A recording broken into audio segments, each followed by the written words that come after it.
Hello, hello, hello, beloveds. I hope everybody is doing well. This is my first time taping live. Well, I tried to do live, sorry, on YouTube, but it didn't work. So, you guys, I'm out in the park and getting some tree love and visiting my dad, which he is. I scattered his ashes, some of his ashes, um, at, at a tree that I really, really like. Um, I'm sorry you guys weren't able to see that.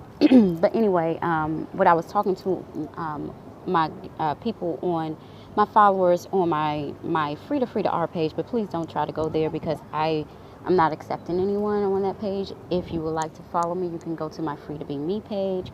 I was trying to upload a video for there, it didn't work. So anyway, what I was talking about is cause and effect, karma, all of that stuff, all that hand jazz.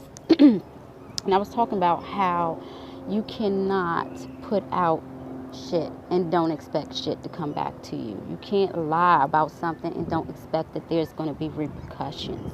You cannot sit, even if I was saying earlier, even if it's um, a white lie, even if it was a lie that didn't really mean to hurt anybody else or whatever, it's still a lie. A lie is a lie is a lie.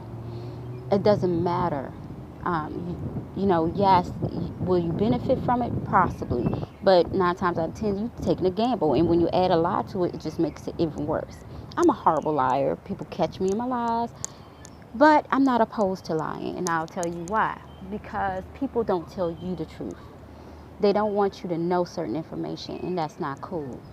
People don't understand that their take or grasp doesn't work well, and it's not good. I'm gonna get my walk in as we go because I was supposed to be meeting somebody, but I don't know where they are. So I'm one of them people that I don't sit around. I'm impatient. I don't sit around, and I never will I ever sit around and wait on someone who made me wait before or say we have a history of waiting, and I'm not doing it. So that all ties into you don't need to lie when you know yourself. Like what I was getting ready to say, what I'm saying now is when you know yourself and you know your abilities and you know certain things about yourself, there's no need to lie. There's no need to lie. But I'm finding out more and more in this world, people want to be sold a fantasy. People want to be sold that they're gods and goddesses. Yes, I am a goddess. Yes, I am a queen in a past life. But some people want to be sold the idea but don't understand the magnitude of what they are and who they are, and they don't have to take certain things and certain things that people give them. People don't get that. They don't realize their worth. They don't understand their worth. I was saying also in my on my page, Free to Be Me, on Instagram. I'm sorry, it was my it doesn't matter. Anyway, I was saying, and I probably say it, reiterate it on there anyway. I was saying that knowing your worth and knowing your ability, knowing who you are, doesn't mean you have to take bull crap. Doesn't mean I'm at the age, I'm old. I'm 44, and even though I have in my mind I'm only 22, 21, and sometimes digressing, sometimes going back in between ages, because what I realized too is because there's people walking out and get their consent. I don't want nobody to be trying to take my video down later on. But what I realized is that you have to know your worth. But let me skip the subject a little bit. With me, you guys know I suffer from panic attacks, and within the last 72 hours, I almost had 2 panic attacks. And thank God I have great support system in play. And that's the key to wellness. To mental wellness is having a good team. Having people that are going to help you and make sure that you're okay. If you got somebody who's causing you stress, doing something wrong, and you ain't getting paid for the stress, delete, or disappear. Or like I call it, fade to black. I believe her name is Sheba Shira, or something like Shira. I don't want to pronounce your name wrong, lovey. But and she talks about being a gold digger, and I've been watching the videos. I ain't gonna lie, I've been getting some good tips out of it, not only for dating, but also for when I start dating. I'm not dating. When I start dating, and if I start dating, and also just for business. Oh, sorry. Ooh. Just for business. And you guys, I flinch. And see, eventually I'll be going to working with my therapist. He'll be my my mental coach. You want to say that? He's going to help me to not flinch like stuff like that, because I have PSD. So he's going to teach me how to push through my panic attacks. I've been doing pretty good myself.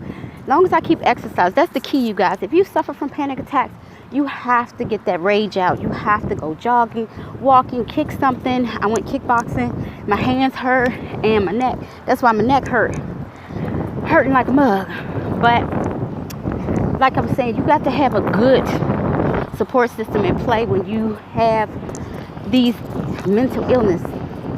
Jennifer Lee, that plays on Blackish, she is wonderful, you guys, and she inspired me to let the walls down and let people know about my mental illness. I used to be scared, didn't want nobody to know that I suffered from panic attacks. I mean, I was brought up in middle class, but my dad always told me, you never let your enemy know what's wrong with you. You walk out that door, you hold your head up high, and you act like ain't nothing wrong with you. You may not have 1 cent in your pocket. You know, your man might have busted your nose, knocked a tooth out. You know, your kids might have pissed you off, but you still keep going. And I am learning that. But you know, I learned that a long time ago. But I'm learning that I cannot keep going without some team, you know, some people in play to help me push through when I'm going through something. You guys, it's important for mental wellness that you have a good support team. Some people who are not for your benefit, they do not serve you well. Leave them behind. Like, leave them behind. Like, do a mental check. I've been doing a mental check on myself, like a summary, because it's like once you never get. I realized this too. And I'm skipping subjects. That's just how I do. So either go with the flow or not. What I am learning is with mental illness, it never goes away. It never goes away. So you have to keep on, keep it in check. You got to do just like it's just like if you got high blood pressure, you go to your doctor. I realized that. I thought that I could beat it on my own and do it all on my own, which I have so far. I'm kicking his ass, like I'll tell you that. Hello. Hi. So,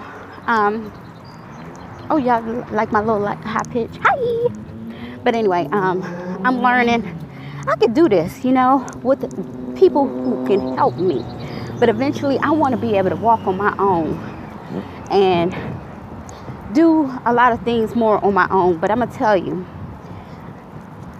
attacks and all those mental illness, it fucks with you. It makes you have to work harder. So I wish sometimes we could be evaluated the opposite way, not for what the disability is, but we can get a plus. Like if you suffer from mental illness, I want it to be like, oh, you get a mental health day, or you get extra points because you push through some shit. Like, you know, I think it's only fair. It's like, no, it's not fair. Nothing in life is fair, you guys. But yeah, it is, because I work doubly hard. You know, I work doubly hard, like triply hard. Like, if you really want to add up the score, it's a lot. I'm a woman, I'm black, I'm overweight. I got white DNA. I suffer from panic attacks. I'm middle class. It's a lot. I had reading problems. I still suffer from reading problems. And the school system didn't do me as well as they got it now. But it depends. If you're not a parent that fight, yeah, your kid is doomed. If you don't fight, your kid is doomed. I'm going to tell you that. Well, you guys, I'm going to do part 2. I'm going to get off of here. So see you soon.